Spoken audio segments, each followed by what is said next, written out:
युद्ध में मानसिक तौर पर हुआ कोई भी फायदा सेनाओं की हिम्मत बनाए रखने में बहुत मदद करता है।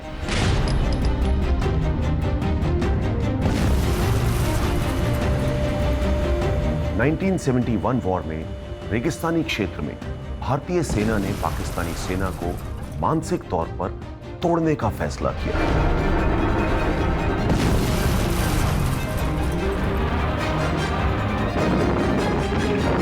ऐसी रणनीति के पीछे का कारण यह था कि अप्रैल 1965 में पाकिस्तान ने ऑपरेशन डेजर्ट हॉक के तहत कच्छ के रन में भारत की जमीन पर कब्जा कर लिया था।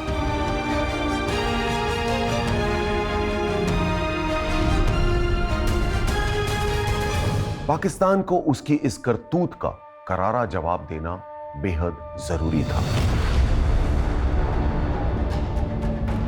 10 पैरा की एक छोटी सी क्रैक फोर्स ब्रेव हार्ट्स ने जब पाकिस्तान के 13,000 स्क्वायर किलोमीटर पर कब्जा कर लिया तो यह भारत की एक बहुत शानदार जीत थी। भारतीय सेना के पैरा कमांडोज ने थार के पाक हिस्से खासकर छाछरों में दुश्मन के ठिकानों को रौंद डाला।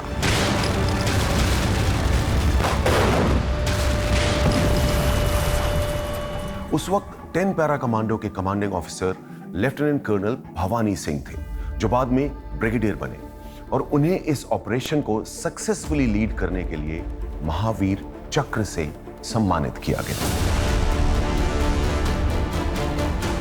इस शानदार जीत को भारतीय सेना छाछरों की लड़ाई के रूप में याद करती है। Let's explore.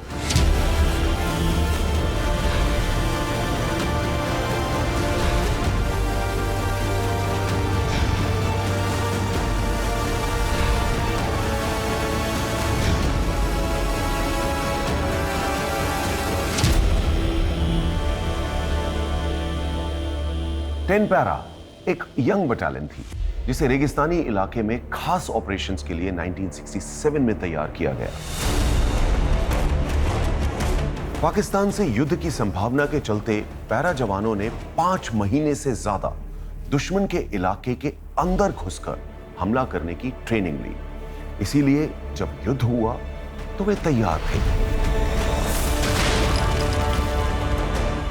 उन्होंने खोजा राजपूतों, जिन्हें सन्स ऑफ द सॉइल भी कहा जाता है, उनकी खूबियों को अपनाया, जो रेगिस्तान में हाई लेवल की ड्राइविंग स्किल से जोंगा चलाने में एक्सपर्ट हो गए थे। 1971 में पाकिस्तान के शहर उमरकोट को थ्रेटन करने के लिए एक बड़ी सेना तैनात होने से पहले 10 पैरा को ऑपरेशन में उतार दिया गया। अल्फा और ब्रावो टीम्स के कमांडोज ने 5 दिसंबर 1971 सुबह अंधेरे में इंटरनेशनल बॉर्डर पार कर लिया। 7 बजे दुश्मन के इलाके के करीब 70 किलोमीटर अंदर कीटा में वे पाक ठिकानों से एमएमजी द्वारा हुई गोलाबारी की चपेट में आ गए। दुश्मन रेत के टीलों पर तैनात था और कमांडोज नीचे की जमीन पर चल रहे थे। तो नायक निहाल सिंह अपने जोंगा पर सवार हुए और फुल स्पीड पे जोंगा पर सेट हुई लाइट मशीन गन से गोलाबारी करते हुए दुश्मन के ठिकानों की ओर निकल पड़े।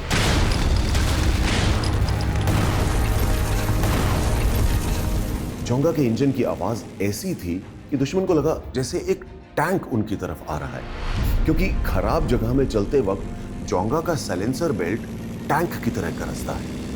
दुश्मन कि इस गलत फहमी का फायदा उठाकर बाकी कमांडोज ने भी अपनी 18 मशीन गन्स के साथ उन पर ताबड़तोड़ फायरिंग शुरू कर दी।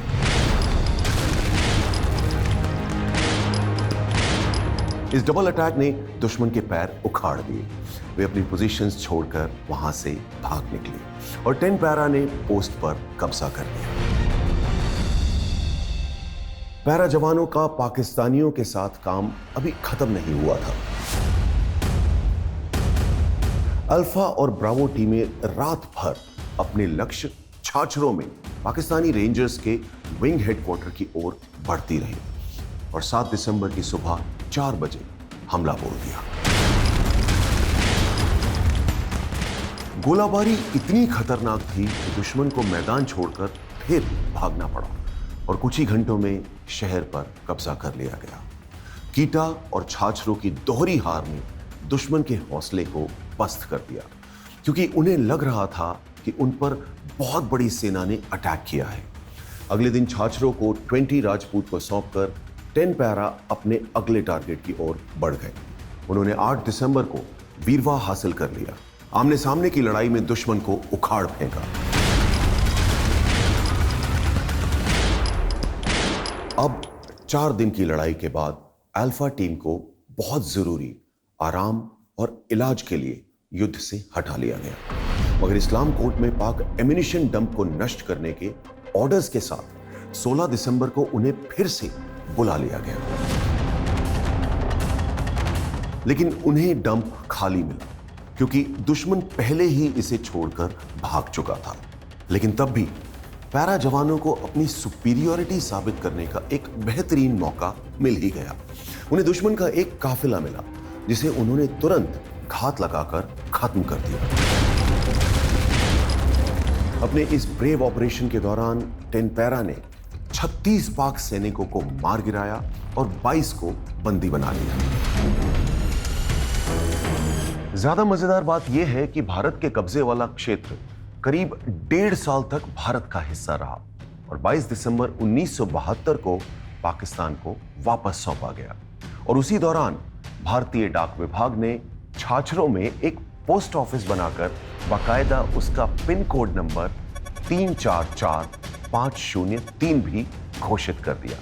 हमारे पड़ोसियों के लिए यह वाकई एक शर्मिंदगी की बात थी।